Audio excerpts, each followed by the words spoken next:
આગળ શરૂ કરશે. નંદ અને યશોદામાને શ્રી કૃષ્ણ વિયોગનું જેવું દુઃખ થયું છે એવું દુઃખ મને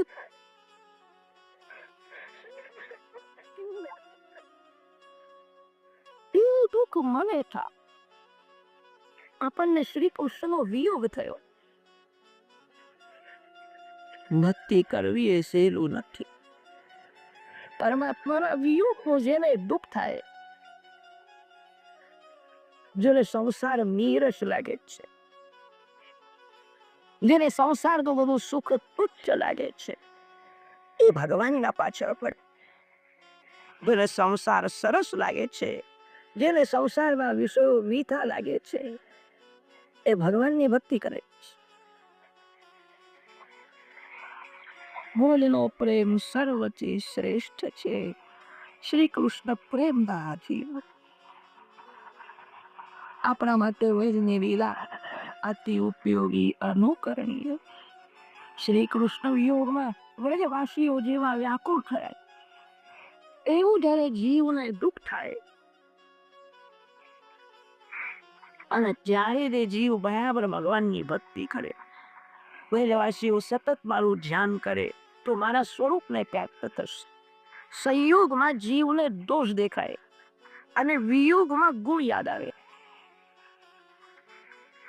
સંયોગમાં જીવ ઉપેક્ષા કરે છે અને વિયોગમાં જીવ અપેક્ષા રાખે. સંયોગમાં ધ્યાન થતું નથી, ધ્યાને વિયોગમાં થાય છે.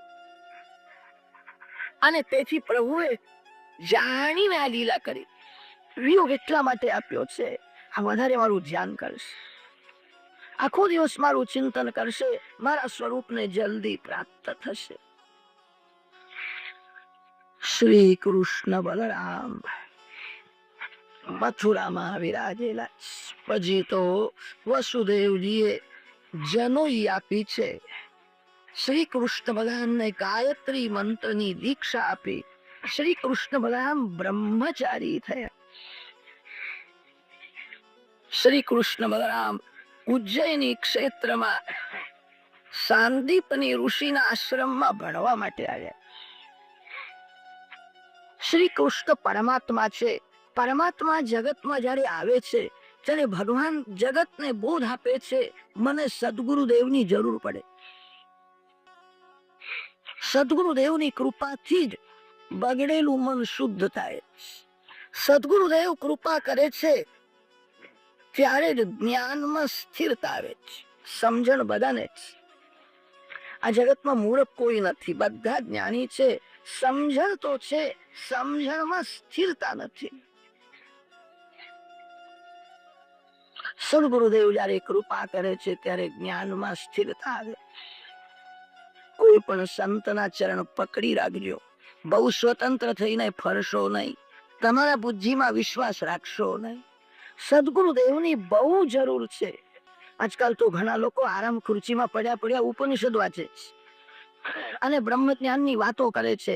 એમને સંધ્યા કરવાની જરૂર પડતી નથી, એમને સંયમ રાખવાની જરૂર પડતી નથી, એમને કોઈ સંતની સદગુરુદેવની સેવા કરવાની જરૂર પડતી નથી. પુસ્તકો વાંચીને જ જ્ઞાની થઈ જાય છે, વ્યાખ્યાન પણ સારું કરે. એમને પૈસો મળશે, એમને શાંતિ મળશે નહીં. કોઈ પણ સંતના ચરણ પકડી રાખશે. આ સંસાર એક કોલસાની ખાણ છે. કોલસાની ખાણમાં જે ઉતર્યો ને એને કોલસાના ડાઘા લાગવાના. કદાચ કોઈ બહુ ડાપણની વાતો કરે કે હું તો બહુ ડાયો છું, તે હાચવીશ ને મારા કપડા નહીં બગડે. ખોટું છે. કોલસાની ખાણમાં જે ઉતર્યો એને કાળા ડાઘા લાગે જ છે. આ સંસાર માયામય છે. માયામય સંસારમાં જે કોઈ આવ્યો એને માયા વળગે જ છે.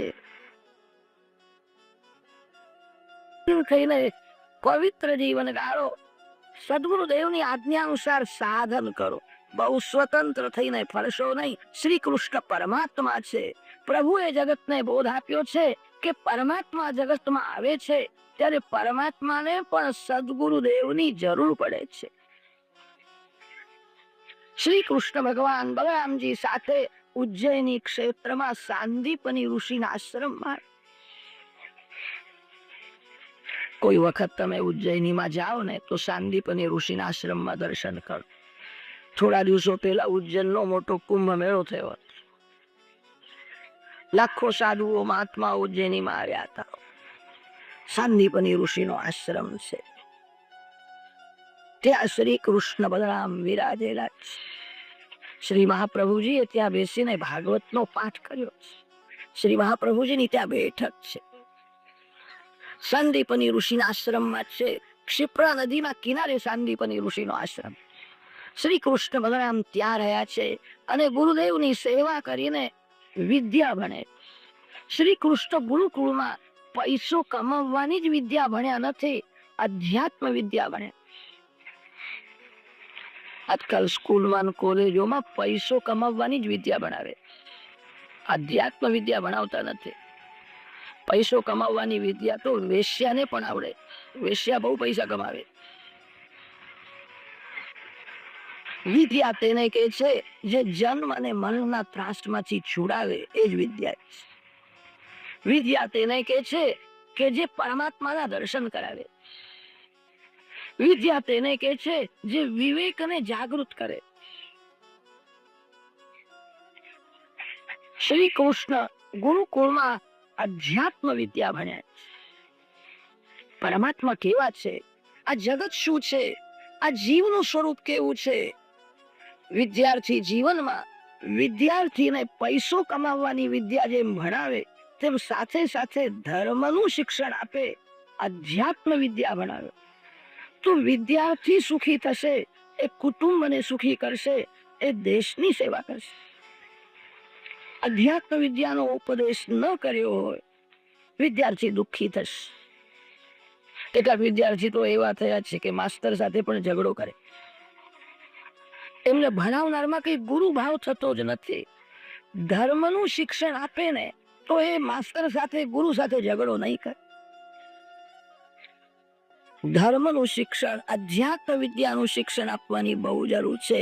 વિદ્યાર્થી જીવનમાં બરાબર એને સમજાવવામાં આવે ખરો આનંદ ક્યાં છે, આ સંસારનું બધું સુખ કાચું છે, એ બરાબર વિદ્યાર્થી જીવનમાં એને સમજાવવામાં આવે. વિદ્યાર્થી ઝઘડો નહીં કરે.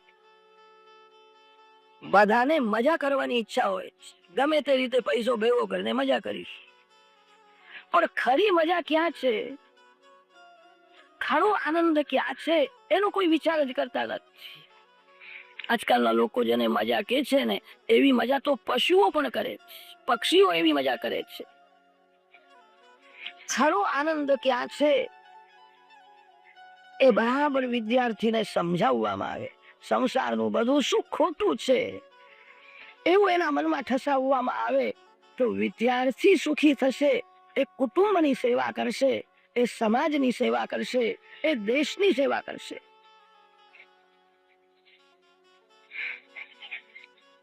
કોઈ ઠેકાણે કોલેજોમાં વેદાંત ભણાવે છે, અધ્યાત્મ વિદ્યા ભણાવે છે, પણ ભણાવનાર પ્રોફેસરો ઘણા ભાગે વિલાસી હોય. વિલાસી વેદાંત શું ભણાવે? વિરક્ત સાધુઓ વેદાંત ભણાવી શકે, તપસ્વી બ્રાહ્મણે વેદાંત ભણાવી શકે. ત્રિકાળ સંધ્યા ગાયત્રી જે કરે છે એવા તપસ્વી બ્રાહ્મણોને, વિરક્ત સાધુઓને ઉપદેશ કરવાનો અધિકાર આપ્યો. આપણા શાસ્ત્રોમાં તો એવું લખ્યું છે ગુરુ થવાનો અધિકાર બ્રાહ્મણને જ આપ્યો છે. બ્રાહ્મણેતર ગુરુ થઈ શકે નહીં એવું લખ્યું છે.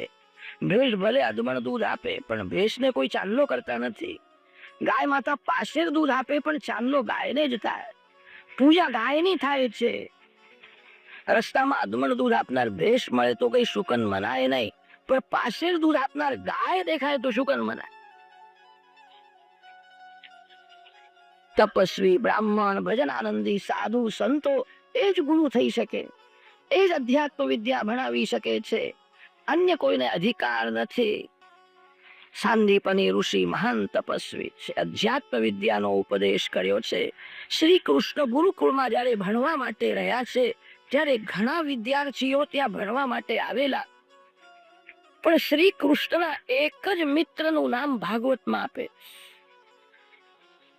અનેક વિદ્યાર્થીઓ ભણે છે પણ શ્રી કૃષ્ણ એક સાથે મૈત્રી કરે. સૌરાષ્ટ્રનો અતિશય એક ગરીબ બ્રાહ્મણનો બાળક ત્યાં ભણવા આવ્યો. એ બહુ જ ગરીબ હતો, તેની પાસે કઈ નહોતું. શ્રી કૃષ્ણ એ સુદામા સાથે મૈત્રી કરે. પ્રભુએ બોધ આપ્યો છે, વિદ્યાર્થી જીવનમાં બધા જ સુદામા સાથે મૈત્રી કરે તો જ વિદ્યા સફળ થાય. સુદામા શબ્દનો વિચાર કરો, સુંદર સંયમ એને જ સુદામા કહે. સુદામદેવ પાસે કઈ નહોતું, પણ સુદામદેવ જીતેન્દ્રિય. નાના હતા ત્યારથી જ એમના જીવનમાં સંયમ હતો. વિદ્યાર્થી સંયમ સાથે મૈત્રી કરે તો જ વિદ્યા સફળ છે. સંયમ વિના વિદ્યા ટકતી નથી. આપણા શાસ્ત્રોમાં એવું લખ્યું છે, લગ્ન થયા પછી થોડું વિલાસી જીવન ગાળે ને તે ઠીક છે, તો વિદ્યાર્થી એ વિલાસી જીવન ગાળે તો વિદ્યાનો વિનાશ થાય. વિદ્યાર્થી જીવનમાં પરિપૂર્ણ સંયમ હોય. સંયમથી જ વિદ્યા સફળ થાય. આંખનો સંયમ, જીભનો સંયમ, મનનો સંયમ. સંયમ બહુ સુખ આપે. જીવનમાં સંયમ રહ્યો નથી, તેથી દુઃખ વધ્યું છે. તમે બધા માલિક છો, ઇન્દ્રિયો એ તમારા નોકરો જ. આત્મા માલિક છે. માલિક એ નોકરના આધીન રહે તો માલિક દુઃખી થાય, નોકર પણ દુઃખી થાય. તમારે જ્યાં જવું હોય ત્યાં તમારો નોકર આવે, નોકરને જ્યાં જવું હોય ત્યાં તમે જશો માં. નોકરને અક્કલ ઓછી હોય. ઇન્દ્રિયો નોકર છે અને આત્મા માલિક છે. શ્રી કૃષ્ણ સુદામા સાથે એટલે સંયમ સાથે મૈત્રી કરે. સંયમથી જ વિદ્યા સફળ થાય, સંયમથી જ જ્ઞાન ટકે છે. ઘડાને કાણું પડ્યું હોય તો એ છિદ્ર વાળો ઘડો કોઈ દિવસ ભરાય જ નહીં. જે ઘડામાં પાણી ભરવાનું છે, લોકો એની બહુ બહુ કાળજી રાખે છે કે કાણું પડે નહીં. આ શરીર એ ઘડા જેવું છે. આ શરીર ઘડાને 9 છિદ્રો છે. એક એક છિદ્ર માંથી જ્ઞાન બહાર વહી જાય છે. સુદામા સાથે મૈત્રી કરવાની બહુ બહુ જરૂર છે. પ્રભુએ જગતને બોધ આપ્યો છે, તમે પણ સુદામા સાથે મૈત્રી કરો. ગુરુકુળમાં ઘણા વિદ્યાર્થીઓ છે, પણ કોઈ વિદ્યાર્થી સાથે શ્રી કૃષ્ણ મૈત્રી કરતા નથી. એક સુદામા સાથે મૈત્રી કરે. ભગવાનની વિદ્યા જલ્દી પરિપૂર્ણ થઈ છે. વિદ્યા પરિપૂર્ણ કરી અને પછી પ્રભુએ ગુરુદેવની પ્રાર્થના કરી છે, આજ્ઞા આપો, મારે તમારી સેવા કરવી છે, મારે દક્ષિણા આપવી છે. વિદ્યા એ પરિપૂર્ણ થઈ છે, હું તમને શું દક્ષિણા આપું? સાંદીપની ઋષિએ કહ્યું છે, બેટા તારું કઈ લેવા માટે મેં જ્ઞાન આપ્યું નથી. જ્ઞાનનો વિક્રય અને અન્નનો વિક્રય એ મહાપાપ છે. અન્ન વિક્રય કોઈ દિવસ કરવો નહીં, જ્ઞાનનો વિક્રય કરવો નહીં. તારું કઈ લેવા માટે મેં તને જ્ઞાન આપ્યું નથી. મને કોઈ વસ્તુની જરાય અપેક્ષા નથી. આ ઝાડ છે ને એ મને ફળ આપે છે અને આ ક્ષિપ્રા નદી મને જળ આપે છે. જળમાં ફળમાં મને સંતોષ છે. જેને જળમાં ફળમાં સંતોષ છે તે જ ગુરુ થઈ શકે. શિષ્યનું કંઈક લેવાની જેને બહુ ઈચ્છા છે એ ગુરુ શિષ્યનું કલ્યાણ કરી શકે નહીં. लोभी गुरु और लालची चेला दोनों का नरक में ठेलम ठेला. જે ગુરુને શિષ્યનું કંઈક લેવું છે, ગુરુ નિરપેક્ષ હોય. જીવનમાં નિરપેક્ષતા ત્યારે આવે છે જેના હાથમાં પરમાત્મા છે, હાથમાં લક્ષ્મી આવે.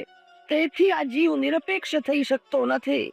લાખ મળે તો 2 લાખની ઈચ્છા થાય, 2 લાખ મળે તો 5 લાખની ઈચ્છા થાય. લાભથી લોભ વધતો જ જાય છે.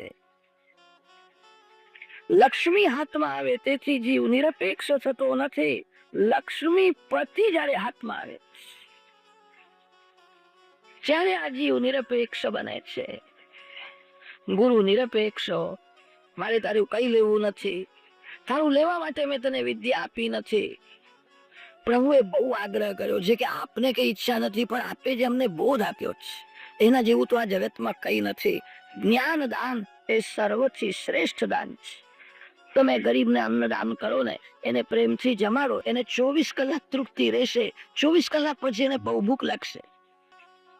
અન્નદાન, વસ્ત્રદાન, સુવર્ણનું દાન, દ્રવ્ય દાન, તેથી થોડો સમય શાંતિ મળે છે.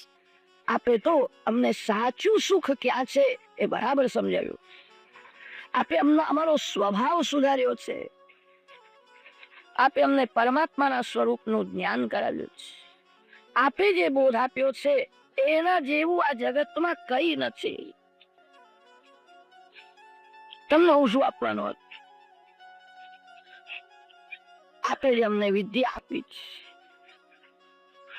એ વિદ્યા, બ્રહ્મ વિદ્યા, આત્મવિદ્યા આપે અમને આપી છે, જેથી અમારું જીવન આનંદમય થયું છે. મારી બહુ ઈચ્છા છે તમે કઈક આજ્ઞા કરો, હું સેવા કરું. બહુ આગ્રહ કર્યો ત્યારે સાંદીપની ઋષિએ ગુરુ દક્ષિણા માગી. દક્ષિણામાં માગ્યું છે કે મેં વિદ્યા તને આપી ત્યારે તારું કઈ લેવાની ઈચ્છાથી આપી નથી. તને કોઈ લાયક વિદ્યાર્થી સત્શિષ્ય મળે તો તું પણ કઈ લેવાની ઈચ્છા રાખીશ નહીં અને મારો વિદ્યાનો વંશ વધારજે. બે વંશ માન્યા છે, બિંદુ વંશ અને નાદ વંશ. પિતા અને પુત્રનો જે વંશ છે એને બિંદુ વંશ કે. ગુરુ અને શિષ્યનો જે વંશ છે એને નાદ વંશ કે. બિંદુ વંશ કરતા નાદ વંશ શ્રેષ્ઠ છે. કોઈ લાયક સત્શિષ્ય મળે તો મારી વિદ્યાનો વંશ વધારે. આજ મારી દક્ષિણા છે. બેટા યાદ રાખજે, શિષ્ય પાસેથી તું કઈક લેવાની ઈચ્છા રાખીશ ને તો હું એ ગુરુદેવની આજ્ઞાનું બરાબર પાલન કર્યું છે. ગીતાજીના આરંભમાં અર્જુન એવું બોલ્યો છે કે હું તમારો શિષ્ય છું, તમે મારા ગુરુ છો. શિષ્યસ્તેહમ સાધિમાન ત્વામ પ્રપન્નમ.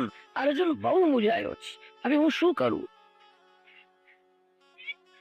શ્રી કૃષ્ણ અર્જુનને બોધ આપે છે. અર્જુનને અનેક વાર પ્રભુએ એવું કહ્યું છે કે તું મારો ખાસ મિત્ર છે, તું મને બહુ વાલો લાગો. અર્જુન મારો શિષ્ય છે, અર્જુન મારી સેવા કરે, અર્જુન મને કંઈક આપે એવી ઈચ્છા રાખી નથી.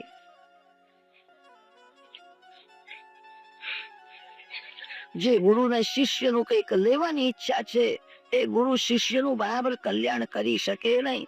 જે ગુરુને શિષ્યનું કંઈક લેવાની ઈચ્છા છે એ ગુરુ શિષ્યનું પાપ છોડાવી શકે નહીં.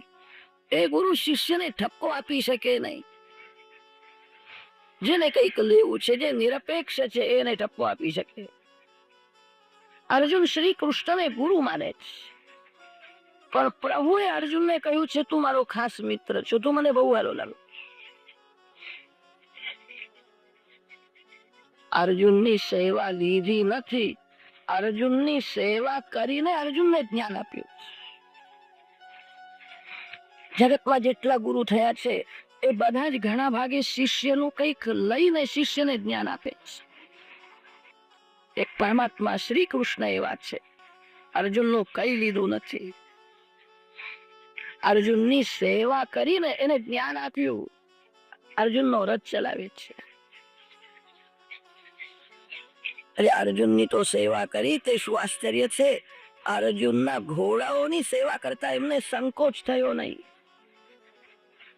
મહાભારતમાં એવું વર્ણન છે, ઘોડાઓને જળ પીવડાવે, ઘોડાઓને મલમ લગાડે છે, અનેક બાણ વાગ્યા છે તે ખેંચી કાઢે છે. અર્જુનના ઘોડાઓની પણ સેવા કરી. વ્યાસ મહર્ષિએ તેથી શ્રી કૃષ્ણને જગત ગુરુ માન્યા છે. કૃષ્ણમ વંદે જગત ગુરુમ. શ્રી કૃષ્ણ જગત ગુરુ છે. શિષ્યની સેવા કરીને શિષ્યને જ્ઞાન આપનાર એક શ્રી કૃષ્ણ છે.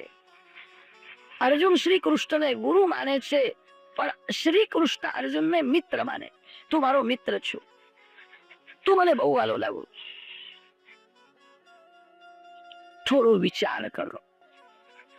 પ્રભુએ અર્જુનને ગીતાજીનો ઉપદેશ કર્યો ત્યારે 2-4 દિવસ કઈ કથા સંભળાવી હશે. બરાબર યુદ્ધનો સમય થયો હતો અને યુદ્ધ ભૂમિમાં આવ્યા પછી અર્જુન ગભરાયો. ત્યારે પ્રભુએ ગીતાજીનો ઉપદેશ 1-2 કલાકમાં કર્યો. યુદ્ધ ભૂમિમાં કર્યો છે.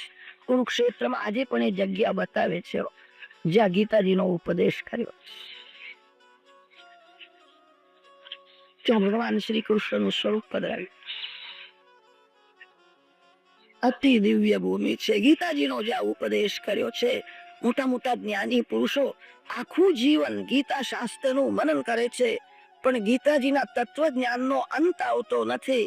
અને એ જ્ઞાન પ્રભુએ બહુ થોડા સમયમાં અર્જુનને સંભળાવ્યું. અને અર્જુનના મન ઉપર એની અસર પણ બહુ થઈ છે. અર્જુને કહ્યું છે કે આપ જે કહેશો તેવું કરીશ. કરીશ્યે વચનં તવ. શ્રી કૃષ્ણની જ્ઞાન શક્તિ કેવી છે?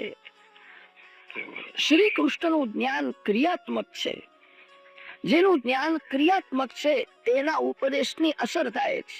જેનું જ્ઞાન શબ્દાત્મક છે, સાધારણ માનવ જે બોલે છે એ કોઈ પુસ્તકમાં વાંચેલું કે કોઈનું સાંભળેલું તે બોલે છે. શ્રી કૃષ્ણ ભગવાન જે બોલે છે તે બરાબર જીવનમાં ઉતાર્યું છે. એમનું જ્ઞાન ક્રિયાત્મક છે. અર્જુનના મન ઉપર એની બહુ અસર થઈ છે. ગુરુદેવની આજ્ઞા હતી કે શિષ્યનું કઈ તું લઈશ નહીં.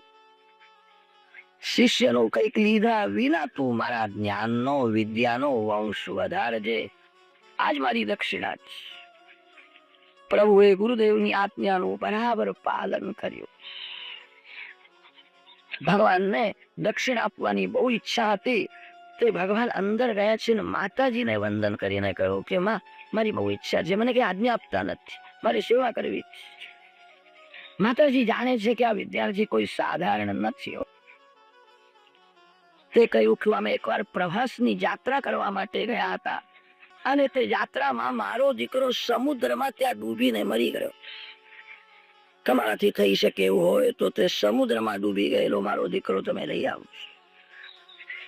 આવી દક્ષિણા તો ભગવાન જ આપી શકે, બીજો કોણ આપી શકે? પ્રભાસમાં પધાર્યા છે. પંચજન રાક્ષસનો ત્યાં વિનાશ કર્યો. ગુરુદેવનો બાળક મળ્યો નહીં ત્યારે યમપુરીમાં ગયા છે અને ત્યાંથી તે બાળક લઈ આવ્યા. માતાજીને તે અર્પણ કરે છે, સાષ્ટાંગ વંદન કરે. માનું હૃદય પીગળ્યું છે. આશીર્વાદ એ માગવાથી મળતા નથી. આશીર્વાદ એ હૃદય પીગળે છે ત્યારે હૃદયમાંથી નીકળે છે. તમારા માતા પિતાની, વૃદ્ધોની, સાધુ સંતોની પ્રેમથી સેવા કરો. આશીર્વાદ માગવાની જરૂર જ નથી. એમનું હૃદય પીગળશે ત્યારે એની મેળે આશીર્વાદ નીકળશે. આશીર્વાદ કે માગવાથી મળતા નથી. કેટલાક ભેટ ધરે છે એમ કે છે, મહારાજ ભેટ ધરી છે, સારો આશીર્વાદ આપજો. કેટલાકના આશીર્વાદ પણ જુદા જુદા હોય છે. 11 ધરે તો આશીર્વાદ જુદો, 51 ધરે તો આશીર્વાદ જુદો, 101 ધરે તો આશીર્વાદ જુદો. અને જેની પૈસા ઉપર નજર છે એનો આશીર્વાદ પડે. જેની ભગવાનમાં નજર એનો જ આશીર્વાદ સફળ થાય. વૃદ્ધોનું હૃદય જયારે પીગળે છે ત્યારે પીગળેલ આહ્યામાંથી આશીર્વાદ નીકળે છે. માતાજીએ બહુ આશીર્વાદ આપ્યા છે. સરસ્વતી એ તમારા મુખમાં રહેશે. તમે કોઈ દિવસ જ્ઞાન ભૂલશો નહીં. પ્રયત્નથી મેળવેલું જ્ઞાન, પુસ્તકો વાંચીને મેળવેલું જ્ઞાન એ ભૂલાય છે. કોઈ સંત હૃદયથી આશીર્વાદ આપે અને બુદ્ધિમાં જ્ઞાન પ્રગટ થાય, એ જ્ઞાન ભૂલાતું નથી, એ કાયમ ટકે. જ્ઞાન મેળવવું એ બહુ કઠણ નથી, જ્ઞાનને ટકાવી રાખવું એ બહુ કઠણ. આવતીકાલ સુધી તો તમે પણ જ્ઞાની છો, પણ પછી હવે દિવાળી આવવાની છે, તમારું જ્ઞાન ટકશે કે નહીં ભગવાન જાણે. સદગુરુ કૃપાથી જ જ્ઞાન ટકે. કોઈ સંત જયારે હૃદયથી આશીર્વાદ આપે છે ત્યારે જ જ્ઞાન ટકે. માતાજી આશીર્વાદ આપ્યા છે. સરસ્વતી મુખમાં રહેશે. જ્ઞાન તમે કોઈ દિવસ ભૂલશો નહીં. માએ આશીર્વાદ આપ્યા છે, લક્ષ્મી તમારા ચરણમાં રહેશે, તમારી કીર્તિ જગતમાં ભ્રમણ કરશે, બહુ કીર્તિ વધી જશે. માનું હૃદય પીવડ્યું છે તે માએ હૃદયથી આશીર્વાદ આપ્યા. ગુરુદેવના આશીર્વાદ લઈ શ્રી કૃષ્ણ બલરામ મથુરામાં આવે. બધાને આનંદ થયો છે. થોડા દિવસોમાં વિદ્યા પરિપૂર્ણ કરી પ્રભુ પધાર્યા છે. ઉગ્રસેન રાજાએ પોતાનું સર્વસ્વ શ્રી કૃષ્ણને અર્પણ કર્યું છે. આ બધું તમારું. મથુરાના ઐશ્વર્યમાં શ્રી કૃષ્ણ વ્રજવાસીઓના પ્રેમને ભૂલ્યા નથી. ઉદ્ધવજીને ગોકુળમાં મોકલ્યા છે. ઉદ્ધવજી ગોકુળમાં ગુરુ થવા માટે ગયા, પણ ગોપીઓનો પ્રેમ જોયા પછી ઉદ્ધવજીનો અભિમાન ઉતરી ગયો. ઉદ્ધવજી તો ગોપીઓના ચરણમાં વંદન કરે. વનવાસીઓ તો એવું બોલે છે, ઉદ્ધવજીને ગોપીઓનો સત્સંગ થયો નહોતો ત્યાં સુધી ઉદ્ધવ સરળ નહોતું, ઊંધો સીધો ગયો હૈ. ગોપીઓના સત્સંગમાં આવ્યા પછી એ સરળ થયા. અભિમાન એ હૃદયને વાપુ બનાવે. જ્ઞાન સારું છે, જ્ઞાનનો અભિમાન બહુ ખરાબ. કોઈને પણ હલકો સમજવા માટે જ્ઞાન નથી. સર્વમાં પરમાત્માના દર્શન કરવા માટે જ્ઞાન. કોઈનો દોષ જોવા માટે જ્ઞાન નથી. કેટલાકનું જ્ઞાન વધી જાય એટલે બધાની એમને ભૂલ જ દેખાય. સર્વમાં સદગુણ જોવા માટે જ્ઞાન. ઉદ્ધવજીનો અભિમાન ત્યાં ઉતર્યો છે. નંદ યશોદાનો પ્રેમ, ગોપીઓનો પ્રેમ એ જુએ છે. ઉદ્ધવજી મહારાજ ગોપીઓને સમજાવે છે, સગુણના આધારે નિર્ગુણનો અનુભવ થાય. તમે નિરાકાર જ્યોતનું ધ્યાન કરો. ત્યારે ગોપીએ કહ્યું છે, ઉદ્ધવજી મન તો એક જ છે, મારું મન મારા ભગવાન પાસે છે. મન બેચાર હોય ને તો એક મનથી સગુણનું ધ્યાન કરું ને એક મનથી નિર્ગુણનો અનુભવ કરું. ઉદ્ધવ સગુણ શું નિર્ગુણ શું અમે કશું જાણતા નથી. હું તો એટલું જાણું છું, હું જયારે પ્રેમથી કૃષ્ણ કૃષ્ણ બોલું છું, એ સગુણ હોય કે નિર્ગુણ હોય, એ સાકાર હોય કે નિરાકાર હોય, એ મથુરાનાથ હોય કે દ્વારકાનાથ હોય, હું જયારે પ્રેમથી કૃષ્ણ બોલું છું, મારા હાથના ગાવીને ઉભા રહે છે. ગોપીમાં એ શક્તિ છે. ગોપી પ્રેમથી પ્રભુના નામનો જ્યાં જપ કરે પછી ભગવાન એના સન્મુખ પ્રગટ થાય. ઉદ્ધવ અમે તો ગામડામાં રહીએ, અમને કશું આવડતું નથી, અમે અભણ છીએ. સગુણ શું નિર્ગુણ શું એ તો તમે જ્ઞાની પુરુષો જાણો. હું તો એટલું જ જાણું છું, હું જયારે કૃષ્ણ કૃષ્ણ બોલું છું ત્યારે મને દર્શન આપે. તે મારા છે. ઉદ્ધવ તમે કહો છો આંખ બંધ રાખીને નિરાકાર જ્યોતનું ધ્યાન કરો. ઉદ્ધવ હું તને શું કહું, મારી આંખ જ્યાં જાય છે ને ત્યાં મને શ્રી કૃષ્ણ દેખાય. ઝાડમાં કૃષ્ણ, ઝાડના પાનમાં કૃષ્ણ છે. ઉદ્ધવ તમે કહો છો કે મથુરામાં વિરાજેલા છે અને હું સંદેશો લઈને આવ્યો છું. ઉદ્ધવ મારા કૃષ્ણ મને છોડીને ગયા હતા. આજે સવારે મેં લાલાની વાસળી સાંભળી. આ કદમના ઝાડમાં બેઠા હતા અને એવી વાસળી વગાડી. 3 કલાક મેં લાલાની વાસળી સાંભળી. ઉદ્ધવ મથુરાના કૃષ્ણ કોઈ જુદા હશે.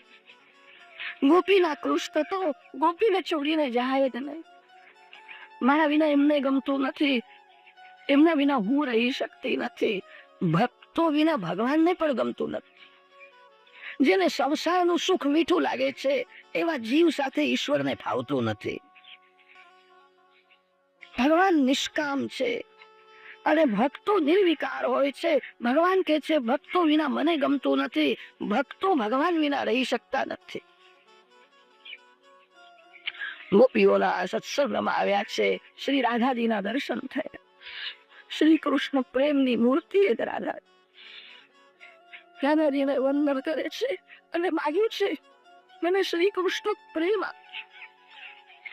મારું હૃદય શુષ્ક છે, મારા મનમાં અભિમાન ભરેલો. જ્ઞાન કરતા પણ પ્રેમ શ્રેષ્ઠ. જ્ઞાની થવું એ બહુ કઠણ નથી, પ્રભુ કઠણ. ઘણા લોકોમાં જ્ઞાન તો હોય છે પણ એ પરમાત્મા સાથે પ્રેમ કરતા નથી, પૈસા સાથે પ્રેમ કરે. 1000-2000 નું થોડું નુકસાન થાય ને તો કલાક 2 કલાક હૈયું બાળસ, મારા પૈસા ગયા હો. જ્ઞાની એ પ્રભુ પ્રેમી હોવો જોઈએ. કેટલાકમાં જ્ઞાન હોય છે, વ્યાખ્યાન બહુ સારું કરે, પણ એમની કદાચ કોઈ ખોટી ખોટી નિંદા કરે ને તો એમને દુઃખ થાય. જે લોકો મારી નિંદા કરે, અરે તારી કોઈ નિંદા કરે તો તારો એક વાર પણ ઓછો થતો નથી. નિંદા કરે તો શું ખોટું છે?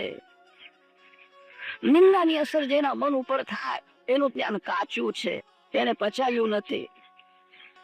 જે પરમાત્મા સાથે પ્રેમ કરે છે એની કોઈ ખરી નિંદા કરે કે ખોટી નિંદા કરે, પ્રત્યક્ષમાં નિંદા કરે કે પાછળથી નિંદા કરે, એના મન ઉપર જરાય અસર થશે નહીં. જ્ઞાની કરતા પણ પ્રભુ પ્રેમી શ્રેષ્ઠ. જે પરમાત્મા સાથે અતિશય પ્રેમ કરે એને જ ભગવાન માયાનો પડદો દૂર કરીને દર્શન આપે. જ્યાં ઓછો પ્રેમ છે ત્યાં જીવ પણ પોતાનું સ્વરૂપ છુપાવે. આ જીવ જગત સાથે બહુ પ્રેમ કરે છે, તેથી જ ભગવાન માયાના પડદા મારે.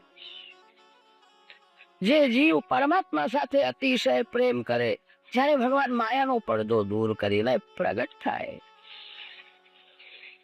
ઉદ્ધવજી ગોપીઓના સત્સંગમાં આવ્યા પછી ઉદ્ધવજી પ્રભુ પ્રેમી થયા છે. એમને બી ખાતરી થઈ બ્રહ્મ જ્ઞાન કરતા પણ બ્રહ્મ પ્રેમ શ્રેષ્ઠ. જે પરમાત્મા સાથે જ પ્રેમ કરે છે, જ્ઞાનથી હૃદય વિશાળ બને છે, ભક્તિથી હૃદય કોમળ બને છે. જ્ઞાન ભક્તિમાં વૈરાગ્યનો સાથ હોય, જ્ઞાન ભક્તિ કાયમ ટકે. વૈરાગ્યનો સાથ ન હોય તો જ્ઞાન ભક્તિ વહી જશે. ઘણા લોકો એવા હોય છે કે દુઃખનો પ્રસંગ આવે તો ભક્તિ કરે, અને ભગવાન બહુ સુખ આપે ને સંપત્તિ આપે ને તો પછી ઠાકોરજીની સેવા કરવા માટે પણ નોકર રાખે.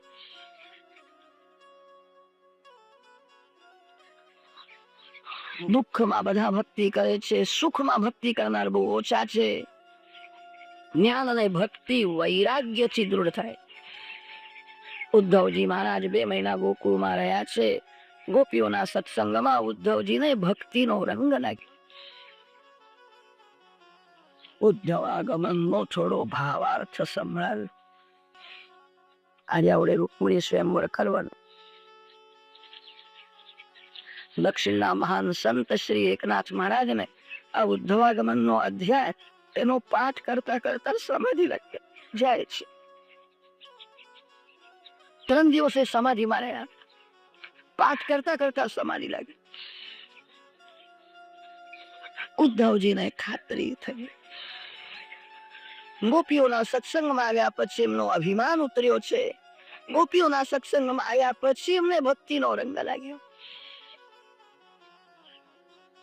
ઉદ્ધવજી પાછા ફર્યા છે. પછી તો પ્રભુએ અક્રૂરજીને આજ્ઞા કરી છે.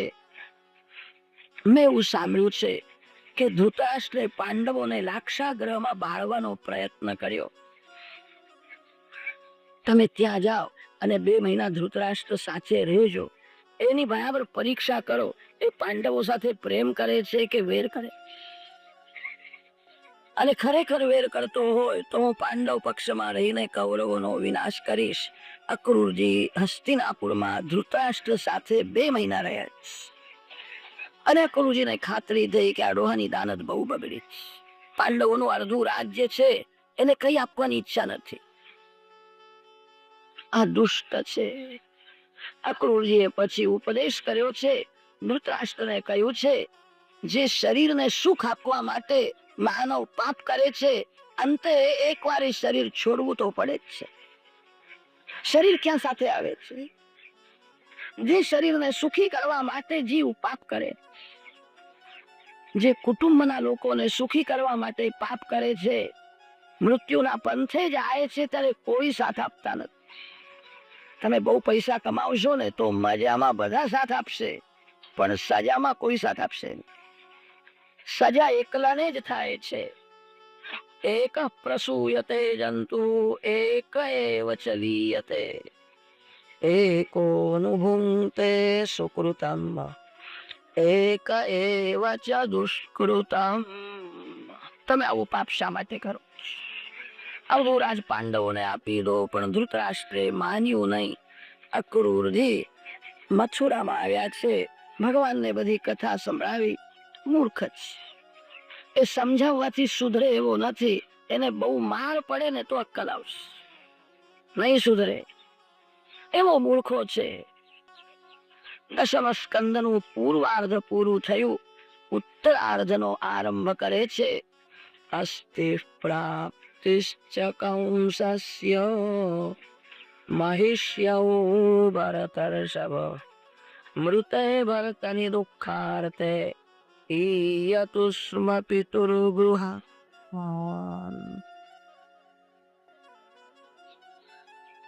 વ્યાસ નારાયણની એવી આદત છે, ચરિત્ર ભાગ પૂરો થયા પછી કોઈ ઠેકાણે એક બે શ્લોક એવા કઈ બોલે છે કે આખા ચરિત્રનું રહસ્ય તે એ શ્લોકમાં ભરી દે. કંસ જીવતો હતો ત્યાં સુધી કંસની રાણીઓના નામ ભાગવતમાં આપ્યા જ નથી. કંસ મરી ગયા પછી ઉત્તરાર્ધના પહેલા શ્લોકમાં વ્યાસ મહર્ષિ કંસની બે રાણીઓના નામ આપે. અસ્થિ અને પ્રાપ્તિ આ કંસની બે રાણીઓ. અસ્થિ અને પ્રાપ્તિનો પતિ એ જ કંસ છે. કંસ મરી ગયા પછી આ નામ આપે છે. અસ્થિ એટલે બેંકમાં આટલા રૂપિયા જમા છે, અને પ્રાપ્તિ એટલે આ વર્ષે આટલો નફો થશે એવું લાગે. બે ત્રણ વર્ષે બરાબર નફો થાય ને તો પછી મારે ગાડી લેવાનો વિચાર છે. આ સુખ મને મળ્યું છે, આ સુખ હજુ મારે ભોગવવાનું છે. કોઈ પણ રીતે પૈસા ભેગા કરીને શરીરનું સુખ અને ઇન્દ્રિયોનું સુખ ભોગવવાના જે વિચારો કરે એ બધા કંસ જેવા. તે વખતે કંસ એક હતો, હવે તો કલિયુગમાં કંસની સંખ્યા બહુ વધી ગઈ. ગમે તે રીતે કરીને સુખ ભોગવવું છે. બધાને સુખ તો જોઈએ છે, પણ સાચું સુખ ક્યાં છે એનો કોઈ વિચાર જ કરતા નથી. સંસાર ક્ષણે ક્ષણે બદલાય છે. સંસાર સત્ય નથી તો સંસારનું સુખ પણ ખોટું છે. સંસારમાં કોઈ પણ સુખ 3-4 મિનિટથી વધારે ટકતું જ નથી. ખોટું સુખ ભોગવતા જ માનવનું જીવન પૂરું થાય. કલિયુગનો માનવ અર્થ અને કામમાંથી આગળ જતો જ નથી. પૈસા કમાવી કામ સુખ ભોગવતા જીવનનો અંત આવે છે. પરમાત્મા કેવા છે, પ્રભુનું સ્વરૂપ કેવું છે એ શાંતિથી બેસીને વિચાર પણ કરતો નથી. કલિયુગનો માનવ અર્થ અને કામથી આગળ જતો જ નથી. અર્થ અને કામમાં જ એના જીવનની સમાપ્તિ થઈ જાય. કંસે અસ્થિ અને પ્રાપ્તિનો પતિ છે. જરાસંધની આ બે કન્યાઓ વિધવા થયા પછી પિયરમાં આવી છે. જરાસંધે શ્રી કૃષ્ણ સાથે વેર કર્યું અને મથુરામાં યુદ્ધ કરવા માટે આવ્યો છે. પ્રભુએ બલરામજીને કહ્યું છે, મોટા ભાઈ જરાસંધને મારશો નહીં. એ અક્ષરોની સેના લઈને આવ્યો છે, એ સેનાનો વિનાશ કરીશ. એની હાર થાય ને તો ઘેર જઈને ફરીથી અક્ષરોની સેના ભેગી કરીને યુદ્ધ કરવા આવશે. પૃથ્વીનો ભાર ઉતારવા માટે જરાસંધને મારવો નથી. તે શ્રી કૃષ્ણ બલરામ એવી રીતે યુદ્ધ કરે છે, એની સેનાને મારે છે, જરાસંધને મારતા જ નથી. એની હાર થઈ ઘેર ગયો, ફરીથી અક્ષૌની સેના ભેગી કરીને લઈ આવ્યો, ફરીથી સેનાનો વિનાશ કર્યો. આ જરાસંધના યુદ્ધની કથા ઉત્તરાર્ધમાં વર્ણન કરી છે. 49મા અધ્યાયમાં પૂર્વાર્ધ પૂરું થયું છે. આપણને બોધ આપે છે, જીવનમાં જયારે 49 પૂરા થશે ત્યારે તમારી ઈચ્છા હોય કે ન હોય, જરાસંધ લડવા આવશે. જરાસંધ સાથે યુદ્ધ કરવું જ પડશે. આ સાંધા દુખવા લાગે ને એ સમજવું જરાસંધ હવે આવે જ. ખાધેલું બરાબર પચે નહીં, હાથ લાગે, અશક્તિ આવે, આંખની શક્તિ ઓછી થાય, કાનથી ઓછું સંભળાય, સમજવું કે આ જરાસંધની બધી પલટણ થશે. હવે જરાસંધ આવે છે, આ ઉપરનું છાપરું ધોળું થવા લાગે ને કે સમજવું જરાસંધ આવ્યો. કલયુગના લોકો તો બહુ બુદ્ધિમાન છે, બહુ આગળ વધ્યા છે. તે ધોળાના પાછા કાં કરવાનું શોધી કાઢે કે અમે બહુ ડાયા સુધર્યા કે બગડ્યા એ ભગવાન જાણે. વાર ધોળા થયા પણ કાળજું કેમ ધોળું થતું નથી? કાળજું કાળું થતું જાય. જયારે લોકો 100 વર્ષો સુધી જીવતા હતા અને ત્યારે 50 સુધીનું પૂર્વાર્ધ અને પછીનું ઉત્તરાર્ધ ગણાતું હતું. હવે કે 100 વર્ષો સુધી જીવતા નથી. 35-40 થાય કે સમજવું કે ઉત્તરાર્ધ શરૂ થયું ને હવે જરાસંધ લડવા આવવાનો જ. બહુ સાવધાન રહેજો. અનેક વાર પ્રભુએ જરાસંધને હરાવ્યો છે, અનેક વાર મનવાડ આવે છે અને તે મનવાડમાંથી માનવ ઉઠે છે. જરાસંધે પછી કાલયવન સાથે મૈત્રી કરી અને કાલયવનને કહ્યું કે તું મથુરામાં યુદ્ધ કરવા જા. તારી સાથે યુદ્ધ કરે ને ત્યારે પાછળથી આવીને હું મથુરા લૂંટીશ. કાલયવન આવ્યો છે એમ જરાસંધને આવવાનો છે. શ્રી કૃષ્ણ બલરામજી સાથે વિચાર કરે છે, હવે શું કરીશું? બે શત્રુઓ બળવાન છે. બલરામજીએ કહ્યું કે આ જરાસંધ નફત છે, અનેક વાર એને હરાવ્યો. શિવજીએ એવા વરદાન આપ્યા છે કે મરતો નથી. આ લોકો શાંતિથી મથુરામાં મને રહેવા દેતા નથી. મારે આ મથુરામાં હવે રહેવું જ નથી. આનર્ત દેશની રાજકન્યા રેવતીજી સાથે બલરામજીનું લગ્ન થયું હતું. વરદક્ષિણામાં બલરામજીને આનર્ત દેશનું રાજ મળ્યું હતું. તો બલરામજીએ કહ્યું કે હું આનર્ત મંડળમાં જઈને રહીશ, જેને લોકો ઓખા મંડળ કહે છે. વ્યાસ મહર્ષિએ એનું નામ આપ્યું છે આનર્ત મંડળ. બલરામજીએ કહ્યું કે હું ત્યાં જઈને રહીશ. ત્યારે શ્રી કૃષ્ણ વિશ્વકર્માને બોલાવે છે અને આજ્ઞા કરી છે સમુદ્રના મધ્યમાં એક વિશાળ નગરી બનાવવાની છે. ભગવાનની આજ્ઞા થઈ તે થોડા સમયમાં જ દિવ્ય નગરી બનાવી છે. ઇન્દ્ર, ચંદ્ર, વરુણ, કુબેર આ બધા દેવોએ શ્રી કૃષ્ણ સેવામાં સંપત્તિ અર્પણ કરી. મોટા મોટા બંગલાઓ છે, અધિકાર પ્રમાણે મોટા મોટા વાડાઓ બનાવ્યા છે. ત્યાં યાદવોને આ નવી નગરીમાં રાખ્યા છે, પણ બહાર નીકળવાનો દરવાજો જલ્દી મળ્યો ને, અને તેથી યાદવો બોલ્યા છે દ્વારકાય દ્વારકાય. તેથી નામ પડ્યું દ્વારકાધીશ. દ્વારકા એ બ્રહ્મ વિદ્યા છે. કાલયવન પાછળ પડે ત્યારે બ્રહ્મ વિદ્યાનો આશ્રય કરો. બ્રહ્મનું નામ અનંત છે, જેનો અંત નથી એને અનંત કહે છે. અનંત એ જ બ્રહ્મ છે, પરમાત્મા છે. આ સમુદ્રનો પણ અંત નથી. સમુદ્રમાં રહેલી દ્વારકા તે બ્રહ્મ વિદ્યા છે. યાદવો દ્વારકામાં રહ્યા છે. બ્રહ્મ વિદ્યાના આધારે રે એને કાળ મારી શકે ને. આપણે બધા દ્વારકામાં જઈને રહીએ ને તો ત્યાં બહુ ભીડ થઈ જશે. ત્યાં જે સાધુ સંતો છે કદાચ એમને પણ ત્રાસ થશે. તીર્થમાં રહેવું એ સારું છે, પણ પ્રભુએ તમને જે ઘર આપ્યું છે એ ઘરને તીર્થ જેવું પવિત્ર રાખો એ વધારે સારું. દ્વાર એટલે દરવાજો. જ્યાં પ્રત્યેક દરવાજામાં ભગવાન વિરાજે છે એને દ્વારકા કે. આ શરીર એ જીવાત્માનું ઘર છે અને ઇન્દ્રિયો એ દરવાજા છે. આંખે દરવાજો, કાને દરવાજો, નાકે દરવાજો.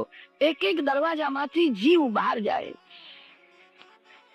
શરીર ઘરના ઇન્દ્રિયો એ દરવાજા છે. દ્વાર એટલે દરવાજો. દ્વારી દ્વારી કમ બ્રહ્મ યસ્યામ સા દ્વારિકા. જ્યાં પ્રત્યેક દ્વારમાં ભગવાન વિરાજેલા. આંખમાં શ્રી કૃષ્ણને રાખજો, કાનમાં શ્રી કૃષ્ણને રાખજો. માનવ જે ઇન્દ્રિય દ્વારમાં પ્રભુને પધરાવતો નથી એ દરવાજામાંથી કામ અંદર ઘૂસી જાય. પ્રત્યેક ઇન્દ્રિયથી ભક્તિ કરવાની ટેવ પાડો. માનવ જે ઇન્દ્રિયથી ભક્તિ કરતો નથી એ ઇન્દ્રિયથી જાણતા અજાણતા પાપ થાય. આંખથી ભક્તિ કરો, કાનથી ભક્તિ કરો, જીભથી ભક્તિ કરો, મનથી ભક્તિ કરો, પછી તમારા અંદર બ્રહ્મ વિદ્યા પ્રગટ થશે. ભક્તિ જ્ઞાનાય કલ્પતે. ભક્તિથી જે જ્ઞાન પ્રગટ થાય છે તે કાયમ ટકે. પુસ્તકો વાંચીને મેળવેલું જ્ઞાન એ ભૂલાય છે. ભક્તિ ભક્તિ